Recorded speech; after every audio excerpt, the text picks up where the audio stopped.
Hey there, hello. I wanted to jump on and talk about something a little different, tell a little story about something that happened the other day. And yes, I'm in my pajamas.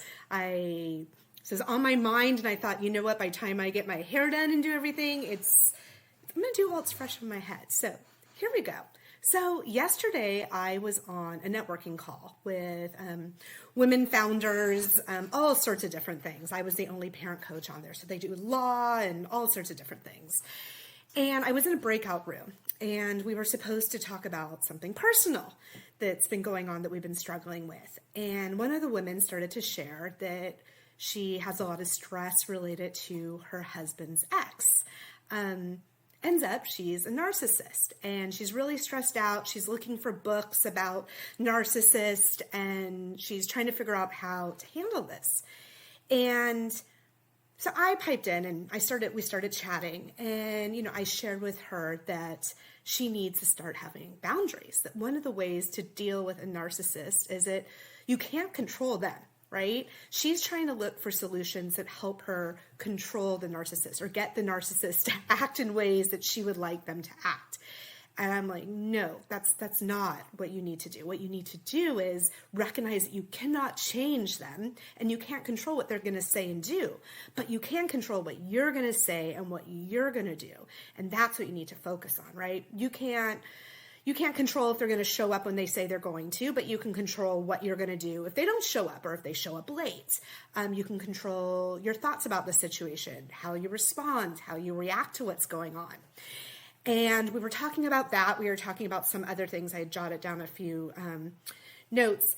So we were talking about all this, and then she looks at me and she's like, wait, what do you do again? And I said, oh, I'm a parent coach. And she goes, oh, I would have thought you taught all of this stuff.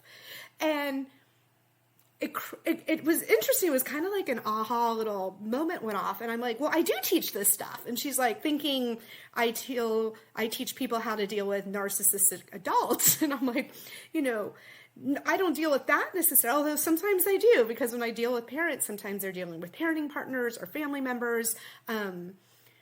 Sometimes I do. But in what the work I do with parents, it's the same general things. I do teach boundaries. I do teach parents that they can only control themselves and not their children. I mean, sometimes our kids are like little mini versions of narcissists, right? They're all about themselves. I mean, they don't mean to, but that's just developmentally where they are, right? Prefrontal cortex doesn't fully develop until the age of 25. I always argue it might be later.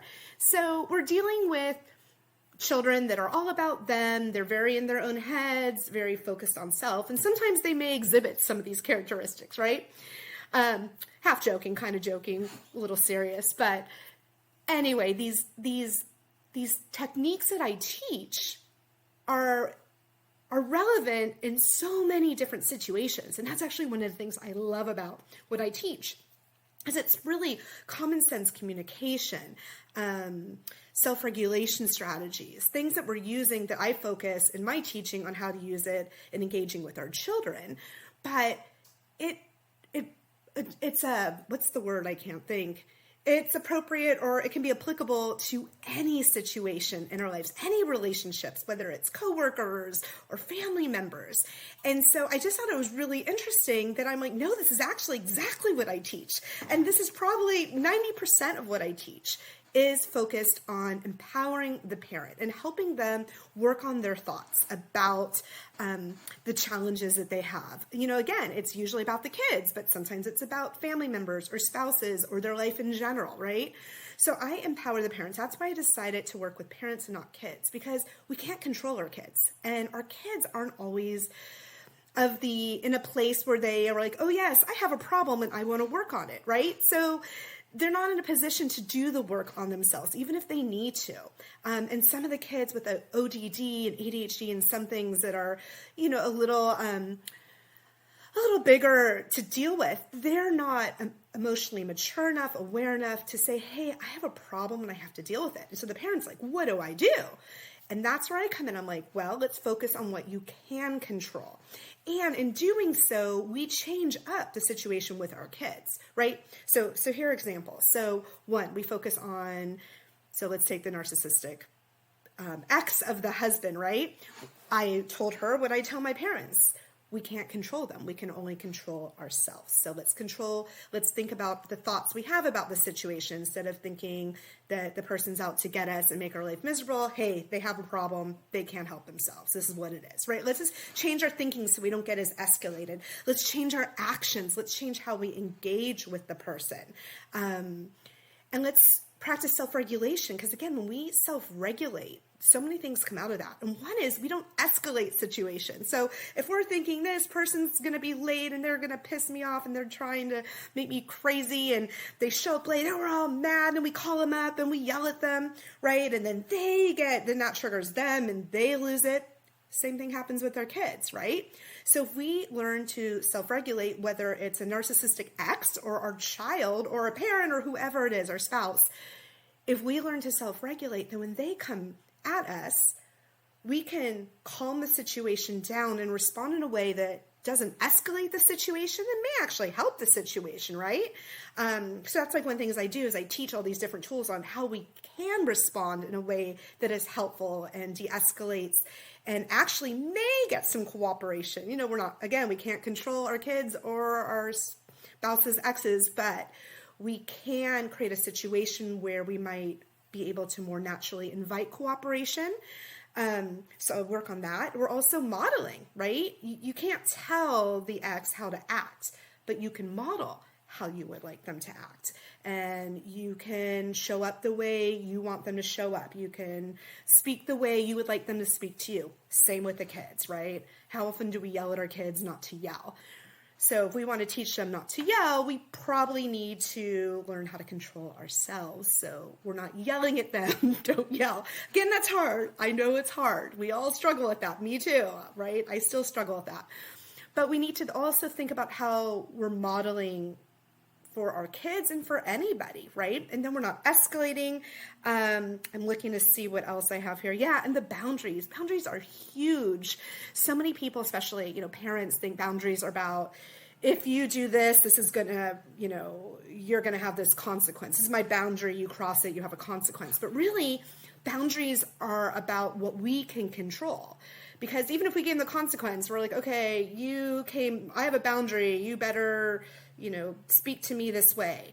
And then they curse at you. And then you're like, okay, well, now you're grounded. Now you have to enforce the grounding. And especially if they're teenagers, well, they can sneak out of the house, right? So you get into this whole thing. But instead, the boundary looks like, if you speak to me this way, I'm going to leave the room. Or I will not continue the conversation until I'm comfortable and voices have been lowered. Then you can leave and stop talking. Even if they follow you up, you can stop talking, right? So we want our boundaries to be things we can control. And that is what I was telling this woman in the group. Same thing with the narcissistic ex, right? Same thing we do with our kids. So it just really occurred to me that, one, people don't know what I do. They don't know what a parent coach is.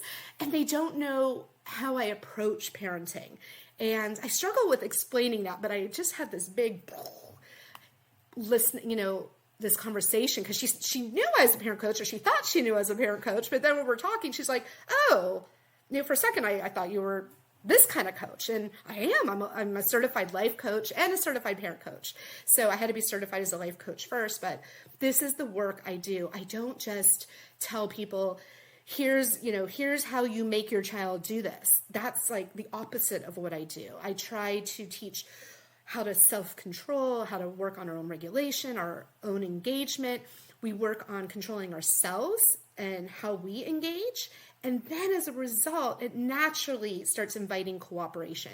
It naturally lowers the tone in the home because we're not escalating things and contributing to the chaos, right?